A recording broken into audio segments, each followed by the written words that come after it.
piece for anyone, particularly Jewish, but if you're pagan, Buddhist, or something else, this works for you too, who's ever sung Christmas carols in public school. It goes like this. Children, go where I send me, how shall I send me? I'm gonna send me one by one for the little baby. He was born in Bethlehem. So the first time I sang about Jesus, I was in middle school. The 50-voice choir was half Jewish, but by the opening night of our holiday concert, we were down to 28.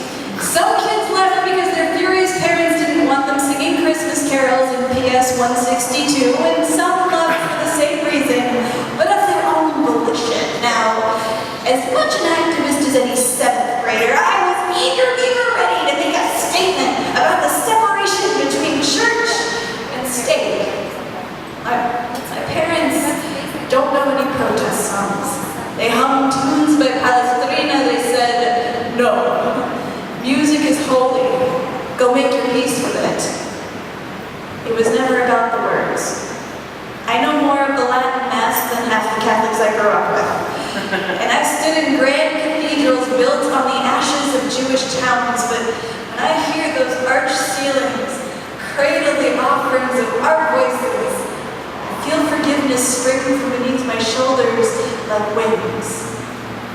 In the house of my grandparents, where the sound of German spoken still makes my grandmother shake, my grandfather, a Holocaust survivor, fills the living room with our favorites on the hi-fi: Bach, Beethoven, Schubert, Brahms.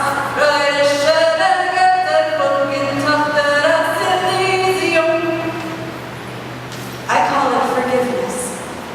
He calls it human.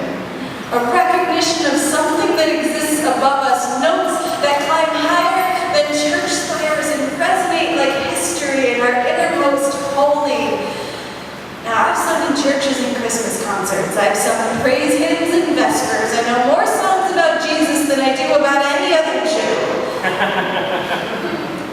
I was 4 when Grandpa began to teach me music. I was 12 before he ever mentioned God.